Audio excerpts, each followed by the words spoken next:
À ce continent, l'Afrique, fatiguée d'être ignorée dans un monde qui s'est globalisé sans se solidariser, ce continent qui résume à lui seul tous les défis auxquels sont confrontés tant de peuples du monde, Benoît XVI est venu apporter prière et bénédiction.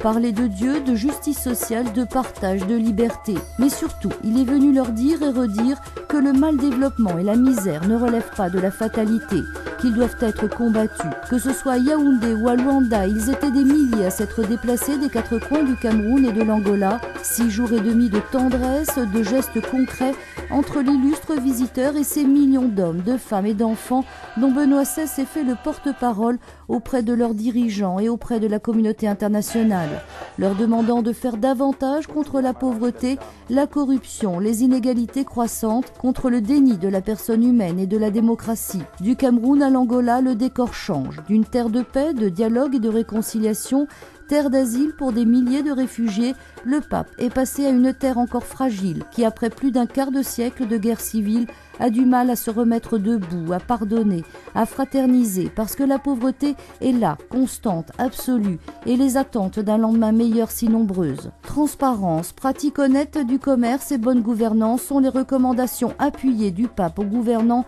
du Cameroun, de l'Angola. Affaiblissement du lien conjugal, irresponsabilité sexuelle, mutilation, élimination de vies humaines innocentes, migration forcée, sorcellerie, emprise des sectes sont les thèmes sensibles qu'il a abordés sans détour et avec force durant ces 6 jours et demi. 6 jours et demi tristement endeuillés samedi par la mort de 2 jeunes lors d'une bousculade ayant également fait une quarantaine de blessés, des jeunes qui n'ont pu entendre le pape appeler leurs milliers de camarades et à travers eux tous les jeunes d'Afrique à ne pas gaspiller leur dynamisme, à se tourner vers l'avenir. 11 ans après la dernière visite de Jean-Paul II sur le continent, c'était au Nigeria, c'est toute la force et la pertinence du christianisme sur leur terre que Benoît XVI est venu redire aux 159 millions de catholiques d'Afrique. Un christianisme qui, comme disent certains de leurs évêques, peut donner à ce continent toute la dimension, l'élévation et la projection qu'elle mérite.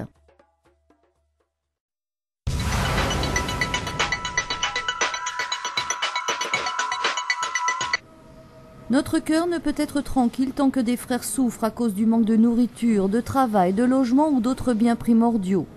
Benoît XVI a quitté l'Angola en lançant un nouvel appel à la solidarité, une solidarité entre les générations, entre les nations et entre les continents qui engendre toujours un partage plus équitable des ressources de la terre entre tous les hommes.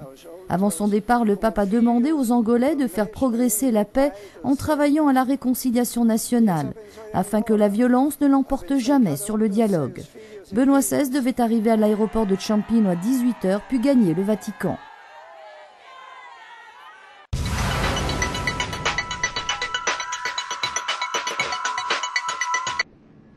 Mi sono rimaste nella memoria soprattutto 2 impressioni.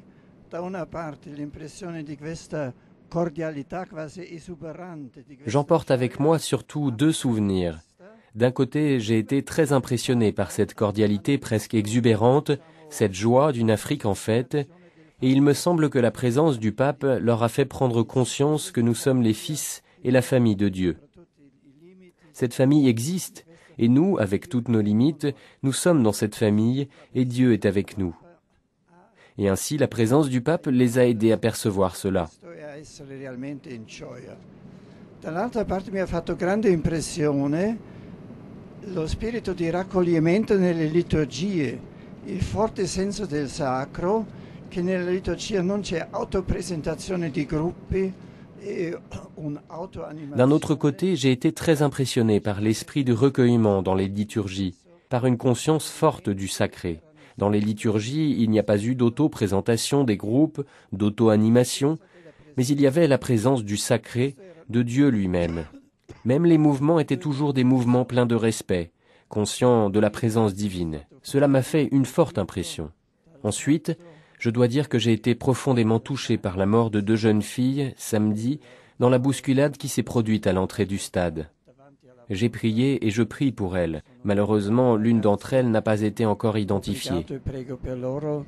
Poi 2 altri ricordi rimasti nella mia memoria, ricordi speciali, sarebbe tanto da dire. Le cardinal Bertone et Monseigneur Filoni ont pu rendre visite à la maman de l'autre jeune fille Une femme veuve, courageuse, avec 5 enfants. La fille décédée était l'aînée et elle était catéchiste. Nous prions tous et nous espérons qu'à l'avenir, les choses pourront être organisées de sorte que cela ne se produise plus. Puis j'emporte avec moi 2 autres souvenirs. Un souvenir spécial, j'aurais beaucoup de choses à dire, est lié au centre cardinal Léger. Cela m'a beaucoup ému de voir tant de personnes qui souffrent, de voir toute la souffrance, la tristesse, la pauvreté de l'existence humaine, mais aussi de voir comment l'État et l'Église collaborent pour aider ceux qui souffrent. D'un côté, l'État gère de manière exemplaire ce grand centre, de l'autre, des mouvements d'Église collaborent pour aider réellement ces personnes. Et on voit, me semble-t-il, qu'en aidant celui qui souffre, l'homme devient plus humain, le monde devient plus humain. Cela restera gravé dans ma mémoire. Ensuite, nous avons remis l'instrumentum laboris du synode et avons aussi travaillé pour le synode. Le soir de la fête de Saint-Joseph, j'ai rencontré les membres du conseil pour le synode, 12 évêques, et chacun a parlé de la situation de son église locale, de ses propositions, de ses attentes, donnant ainsi une image de la réalité de l'église en Afrique. Une église qui va de l'avant, une église qui souffre, une église qui agit avec ses espoirs et avec ses problèmes. Je pourrais raconter beaucoup de choses, rappeler par exemple que l'église d'Afrique du Sud, qui a eu une expérience de réconciliation difficile mais réussie, participe maintenant, grâce à son expérience, aux tentatives de réconciliation au Burundi et cherche à faire quelque chose de semblable, même si avec de très grandes difficultés, au Zimbabwe. Bon voyage à tous, merci.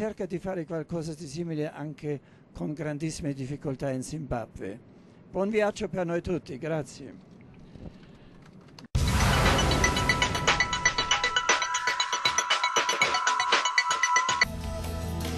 Au XXIe siècle, le mariage ne paraît pas plus à la mode. On entend dire au contraire que c'est la tombe de l'amour. Face à cette tendance, les 19 et 20 mars a eu lieu à l'Institut Jean-Paul II de l'Université pontificale du Latran à Rome un congrès international sur le mariage selon l'apôtre Paul.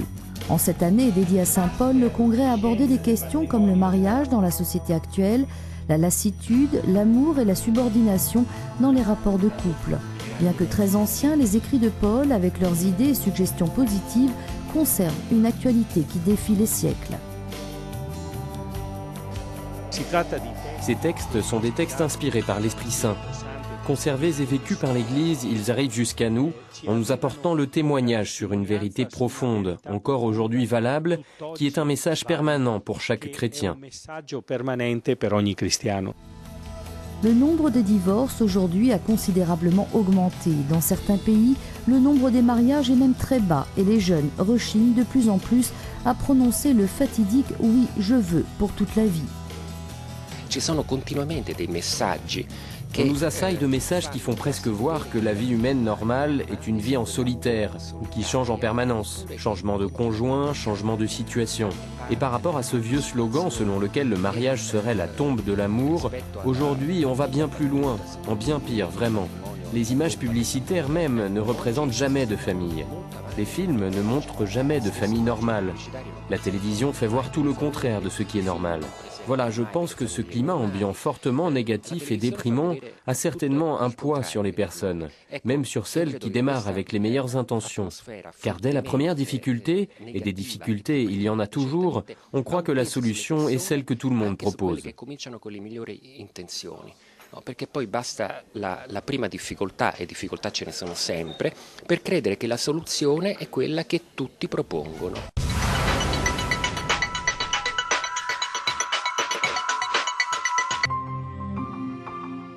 Les responsables politiques italiens doivent agir vite pour approuver une loi sur la fin de vie, a déclaré le cardinal Angelo Bagnasco, président de la conférence épiscopale italienne, à l'ouverture lundi à Rome des travaux du Conseil permanent des évêques. Le cardinal italien est revenu sur le cas de la jeune italienne Eluana Englaro, dans un coma végétatif depuis 17 ans et morte à Udine le 9 février après qu'on lui ait retiré la sonde permettant son alimentation et son hydratation. L'appel du cardinal Bagnasco est clair. D'un côté, et c'est important, il revient aux hommes politiques de préparer et d'approuver administrativement, sans tarder et sans hésitation, un dispositif de loi qui soit sans équivoque. Mais les soins palliatifs et un système efficace d'hospice pour les familles de patients gravement malades sont également nécessaires. Le cardinal a par ailleurs dénoncé les attitudes de fausse pitié sous lesquelles on essaie en fait de faire passer le droit à mourir, et il rend hommage aux sœurs de la miséricorde qui ont assisté Eluana pendant de longues années. Le premier soin à donner pour n'importe quelle forme de maladie est de faire en sorte que le malade ne se sente pas seul avec son mal et abandonné à lui-même. Puis le cardinal Bagnasco évoquait l'affaire Williamson et la question de la levée de l'excommunication 4 évêques lefévriens, parlant d'accusations maladroites proférées avec trop de nonchalance contre le Saint-Père qui, dans sa lettre d'explication, a au contraire, dit-il, montré la cohérence d'une vie vécue sous le signe de plus de transparence au service de l'Église du Christ. Après un tour d'horizon des mesures prises pour freiner les effets de la crise économique sur les familles italiennes, le cardinal Bagnasco a proposé la création d'un fonds de garantie visant à aider tous ceux qui risquent de finir sous le seuil de pauvreté. Le cardinal s'est ensuite arrêté sur le premier voyage apostolique de Benoît XVI en Afrique et sur la polémique relative à l'usage des préservatifs dans la lutte contre le sida menée par les seuls médias occidentaux sans se soucier des vrais enjeux de ce voyage. Il faut promouvoir un travail d'éducation à grande échelle, qui doit cadrer avec la mentalité des Africains, et se concrétise en particulier dans la promotion effective de la femme. Il faut surtout alimenter les expériences de soins et d'assistance en finançant la distribution de médicaments accessibles à tous.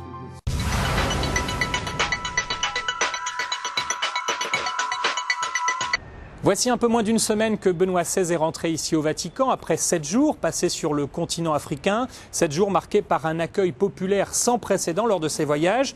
Une semaine marquée aussi, vous avez pu le constater sur KTO, par des discours très riches, par des appels à la paix pour le continent, par un appel aux Africains afin qu'ils se prennent en main pour leur propre développement, et une invitation aussi à l'Occident afin qu'il ne laisse pas tomber l'Afrique. Vu d'Afrique, ce voyage est donc une réelle réussite. Vu d'Occident, cependant, une petite phrase prononcée par Benoît XVI dans l'avion qui le menait au Cameroun, petite phrase sur le préservatif, a créé, on le sait, une grande polémique. Petite phrase que certains ont considérée maladroite de la part du pape, mais qui, sortie de son contexte, a perdu tout son sens, et puis qui a été, on le sait, très largement amplifiée et déformée par de nombreux médias de la presse occidentale, dans un contexte que l'on sait de lynchage médiatique de Benoît XVI. Un pape qui n'a pas hésité, et c'est assez exceptionnel pour être souligné, à venir rencontrer les quelques 70 journalistes qui l'accompagnaient dans l'avion du retour vers Rome. S'il a dit qu'il avait été touché par la mort de 2 jeunes filles dans un mouvement de foule, 2 jeunes filles venues participer à sa rencontre avec la jeunesse angolaise à Luanda, s'il s'est dit touché à la fois par la joie exubérante des Africains et aussi par le grand respect de la liturgie, l'esprit de recueillement dans les messes, le pape est venu remercier les journalistes pour leur travail. C'était, vous l'imaginez, assez inattendu. Les évêques africains ont pour leur part été beaucoup plus sévères, et à juste titre. Ces derniers jours, les évêques du Cameroun ont ainsi regretté que les médias occidentaux aient négligé les aspects essentiels du message du pape en Afrique sur la justice, la paix, la réconciliation, sur la pauvreté. Ce dimanche, ce sont les étudiants africains de Rome qui ont voulu à leur tour manifester leur affection au pape. Ils se sont réunis place Saint-Pierre devant les fenêtres de l'appartement pontifical durant la prière de l'Angélus récitée par Benoît XVI. Ils ont ainsi souhaité crier leur opposition aux spéculations sur l'Afrique, à la manipulation du message du pape, et c'est eux qui le disent à ceux qui voudraient faire de l'Afrique un des principaux marchés pour la vente des préservatifs. Voilà, fin de cette chronique hebdomadaire. Je vous dis à la semaine prochaine.